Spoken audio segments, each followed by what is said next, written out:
My name is Thomas Green, and I work as a train conductor in New York.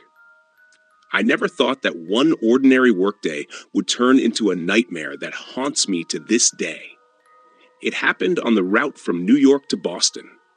We were supposed to depart in the evening, and I always loved this night ride because it allowed me to enjoy the tranquility of the nighttime landscape. That evening, everything was as usual. The train left the station at 9 o'clock, and the passengers settled into their compartments. My partner, Jackson, was at his post, and we discussed our weekend plans.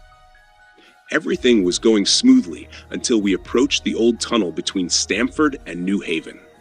This tunnel always gave me an uneasy feeling, as if something old and evil lurked in its darkness.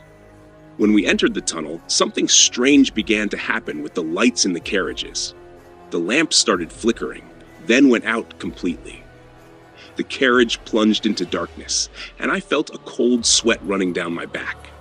Jackson tried to turn on the emergency lights, but they didn't work either. I decided to stop the train and check what had happened. Jackson and I left the cabin and headed to the first car. In the darkness, we could barely see each other. The passengers were scared, and I tried to calm them, promising to quickly resolve the problem. Suddenly, a strange noise came from the rear cars, like something heavy had fallen. Jackson went to check, and I stayed with the passengers. A few minutes passed, but Jackson didn't return. I decided to find him. Walking through the darkness, I saw that the last car was open. When I entered, I was horrified. The car was empty, and Jackson was nowhere to be found. There were signs of struggle and strange, bloody prints on the floor. Returning to the passengers, I felt something was wrong. Some of them started disappearing. At first, I thought they had just moved to other cars, but then I realized they were really gone. Panic overtook me, and I decided to return to the cabin and call for help. When I returned to the cabin, the train suddenly moved. I tried to stop it, but the brakes weren't responding. We were rushing through the tunnel, and I saw strange shadows flickering on the walls. It was like a terrible dream. Suddenly, a figure appeared in the darkness ahead of me. It was a tall man in an old-fashioned suit. He stood right on the tracks, and I realized that a collision was inevitable. But instead of hitting him, the train passed through him like through a ghost. I had no time to comprehend this, as the next moment, I saw that we were speeding straight towards the tunnel wall. I screamed, expecting the inevitable crash, but then something incredible happened. The train passed through the wall, and we found ourselves in another world. It looked like an old, forgotten station where time had stopped. The passengers were shocked but alive. I decided to explore this place. It turned out that we had entered some parallel dimension where everything was abandoned and ruined. Jackson was there, but he looked different, as if he had aged several decades. He said the train had been here for a long time, and that this place was a trap for souls that couldn't find peace. We realized that the only way to return home was to find the same tunnel and pass through it back. But it wasn't easy. The station was filled with ghosts and shadows trying to stop us. Every step was a test of endurance and courage. Finally, we found the tunnel and returned to the ordinary world. The train stopped, and we were saved. The passengers were grateful, but I knew that this horrifying experience would stay with me forever. Since then, I no longer work as a conductor. Every time I hear the sound of a train, I remember that nightmarish journey and hope never to see that old tunnel again. But sometimes, when I fall asleep, it seems I hear the distant whistle of a train rushing through the darkness again.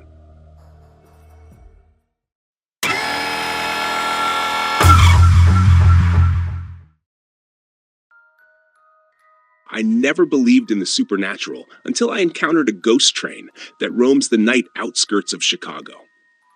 My name is James, and I've been a dispatcher on the railway for over 20 years.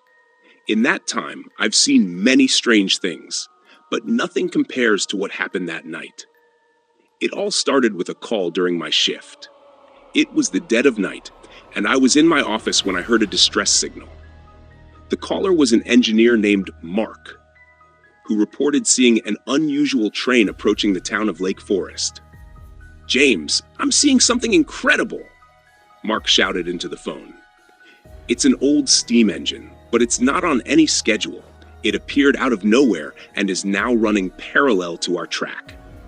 I contacted the central dispatch, but no one knew of any unscheduled trains. I began checking the archives and found a story about train number 13, which mysteriously disappeared in 1924 while carrying passengers from Chicago to Milwaukee. It could just be a coincidence, I reassured myself, but my voice trembled. Mark continued reporting on the train, which seemed to vanish into the fog and reappear. I instructed him to stop and wait for further instructions. Soon, I heard a terrifying scream on the phone, and the connection was lost. I immediately sent a rescue team to the site. They found Mark's train, but the engineer was missing. In the cab, there were only his gloves and a pocket watch that had stopped at 3:15 a.m. This was the time of the last disappearance of train number 13. The following days, we searched for Mark, but to no avail. Listening to local residents' stories about the ghost train became unbearable for me. Some said it was the souls of the dead passengers trying to find their way home, while others claimed the train was cursed. And anyone who saw it was doomed. Weeks passed, and I decided to take the same route myself. I wanted to uncover this mystery once and for all. Taking my trusted friend Ben, we prepared the train and set off at night. At first, everything was calm, but when we reached the same spot, strange things began to happen. Suddenly, a thick fog appeared, and from it emerged the old steam engine, just as Mark had described. Its black body glistened in the moonlight, and we heard muffled screams and moans from the cars. My fear mixed with curiosity, and we decided to take a risk and approach. As we got closer, I saw the faces of the passengers. They were pale and grim, like shadows. Their eyes seemed empty, and they silently stared at us. Suddenly, one of them pointed at our train and shouted, "You are next!" We immediately turned around and sped back. When we arrived at the station, the ghost train disappeared as suddenly as it had appeared. The next day, I told my superiors everything, but they just smiled and said it was a hallucination from fatigue. But I knew it was real. The items left by Mark were undeniable evidence. I decided to leave the job and move far from the railway. But even now, years later, I sometimes hear that distress signal in my dreams and see the old steam engine in the fog.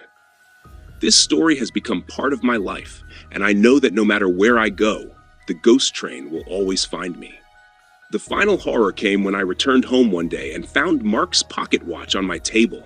It showed 3:15 a.m.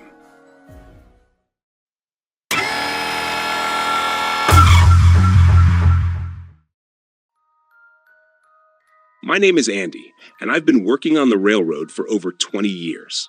In that time, I've seen many strange things, but nothing compares to what happened one cold winter evening on the route from Chicago to Detroit. That evening, I was on duty in the engineer's cab. My partner Thomas, an old experienced railroader, was telling me stories about ghost trains and spirits supposedly roaming the tracks. I always laughed at his tales, thinking they were just made-up stories, but this time, his stories were about to become reality. Our train was slowly approaching the abandoned depot in Milwaukee when we saw a flickering light on the horizon. Thomas noted that it might be an emergency signal, so we decided to stop and check what was going on. As we got closer, we saw an old freight train that looked like it had been standing there for decades. Its cars were covered in rust, and the wheels were stuck in the ground. Thomas got out of the cab to inspect the train, while I stayed at the controls. After a few minutes, he returned, looking scared. "Andy, something's not right.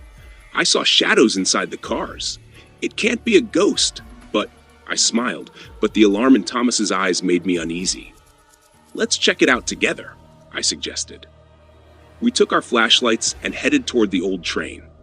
As we got closer, I felt a chill run down my spine. There was something unusual about this place, something frightening. The car was partially open, and we decided to go inside. Inside, we were met by darkness and silence. Only our footsteps echoed through the iron hull. We moved further and suddenly heard a whisper. Thomas stopped and grabbed my arm. "Did you hear that?" he whispered. I nodded, but couldn't say anything. My heart was pounding in my chest. We followed the sound, which was getting louder. Soon we found ourselves in front of a closed door at the end of the car. Thomas gathered his courage and pushed the door. It opened heavily, revealing a terrifying sight. The entire car was filled with old dolls that seemed to be watching us with their empty eyes. Thomas screamed in horror, and I felt chills run down my spine. But the scariest thing was that among the dolls, we saw human figures. They were dead, but their bodies hadn't decomposed. It was like they were frozen in time. "We need to get out of here," Thomas whispered, and I agreed. We quickly left the car and returned to our train.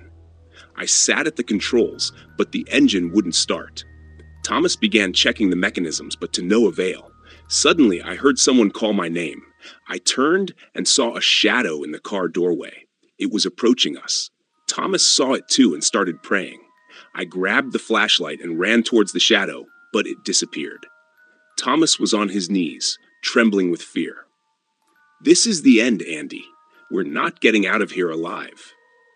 I tried to calm him down, but didn't believe my own words. Suddenly, we heard a sound. It was another train. It was approaching us at high speed. We realized we were going to crash. Thomas gathered all his strength and tried to start the engine again. This time, he succeeded.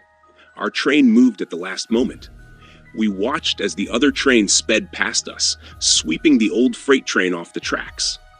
We were saved, but this experience left an indelible mark on our souls. Back in Chicago, we reported what had happened, but no one believed us. They chalked it up to our fatigue and imagination. But we knew the truth. That train and its passengers were real. Years have passed, but I still can't forget those empty doll eyes and the frozen faces of people. Sometimes I feel like I hear their whispers in my dreams. Thomas quit his job and moved far away from the railroad. I stayed.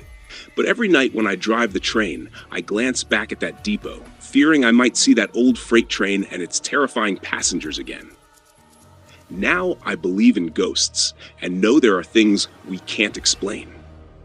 But the scariest part is that one day I might meet them on my route again.